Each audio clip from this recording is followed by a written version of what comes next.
Hello, my name is Mike. These are some of my bikes. In the last episode, I was scanning through Facebook Marketplace and I came across these two wonderful motorcycles for a very low price. You saw how I dragged them home. Struggled a little bit to get them off the trailer because, well, they had flat tires, hadn't run in eons. We did manage to get one of them to pop while we ignored the other one. And once we thought we could get it running with a little gas in the tank, we found we had a horrible fuel leak. So in this episode, we're going to pick up where we left off. And during the time I've been waiting for parts to arrive, I went ahead and I overhauled those carburetors. And now we can put the bike back together and see if we can get it to run on its own. So stick around. Somewhere in a dusty, dirty back alley in western Arizona, not far from historic Route 66, is an old fart trying to cram a square peg into a round hole. He'll work on anything, just as long as it's got at least 2 cool wheels.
I found that the leak was the T-fitting that goes between the carburetors.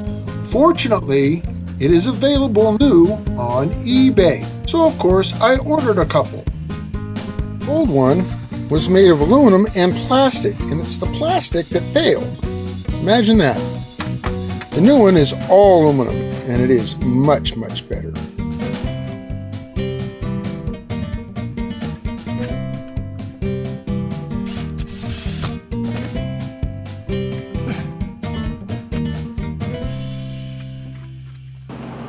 very interesting things I found is that despite the fact that these bikes are over 40 years old, there are still a lot of new parts available for them. Now granted, they're not made by Kawasaki, they're usually a cheap Chinese duplicate, but I was able to locate not only that fuel fitting I needed for the carburetors, but I was also able to come up with a new gas cap for the gas tank. And I think it was about 12 bucks, something like that.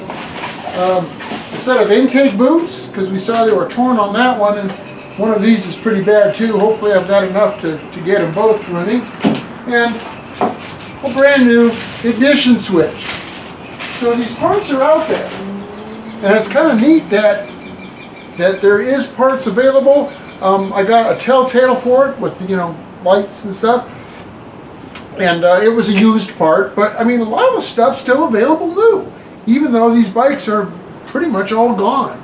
So it makes it very easy to get one of these older vehicles running. So anyway, a little bit of a research on eBay and some of the other sites. A lot of times you can get get parts for these things, and I'm being very redundant. Anyway, just fix it. Got a new gas cap installed on that one. And as you can see, we now have an ignition switch and the telltale lights that we needed. Still have yet to do it on this one because, well, this one's going to be on a back burner for a minute. As you can see, this boot is completely dry rotted. It's no good. This one's, it's a little cracked. But I think we can use this one. We'll replace that one.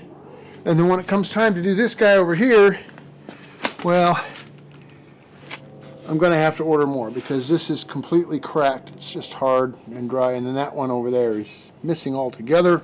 So we might be able to get it to pop. I'll just, stuff the carburetor in there and shoot some juice in it just to make it pop. But to actually get it running, well, we're going to have to go through the exact same process that we did on this bike.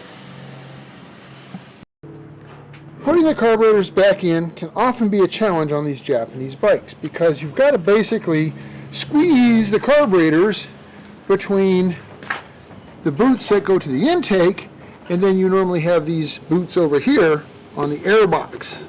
A lot of people just eliminate this air box and they use little small filter thingies.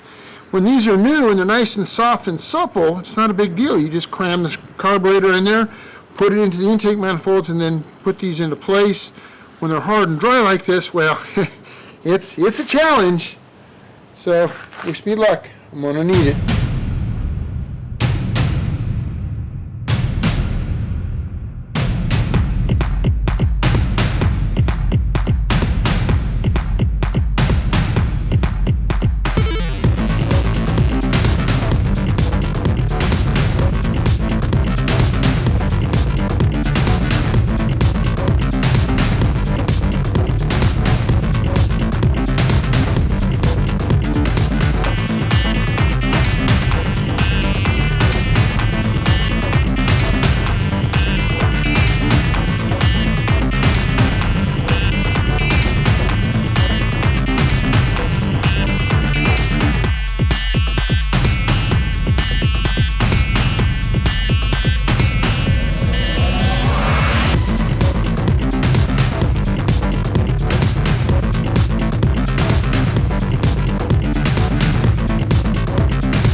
So let's try this again. Correct battery? Check. Clean gas tank? Check. Cleaned out carburetors, new fuel line, new fuel tee? Check. I actually went through and put new seals in the little valve here in the tank? Check. New ignition switch? Check.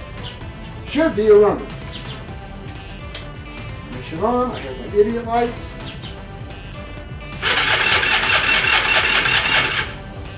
Cranking.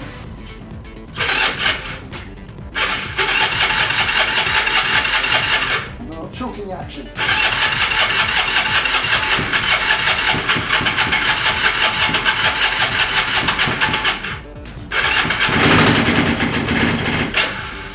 Almost.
There you have it.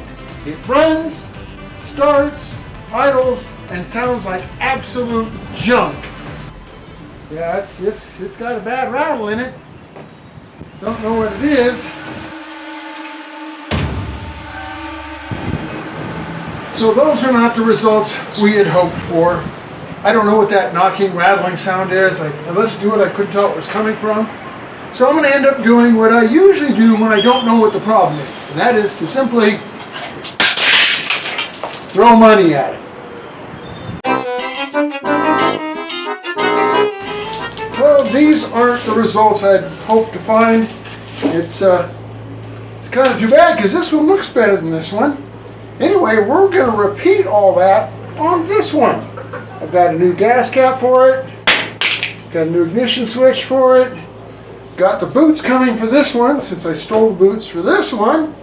And while we're waiting, I'll do like I did last time. Between now and the next video, I'll take these carburetors apart, I'll get them cleaned out so that we can get a little fuel to operate, I'll flush out the tank, I'll do all that stuff so that by the time I record the next video, we'll be able to just put this thing together and get it to fire up. So, thanks for watching. Make sure you like, subscribe, and share.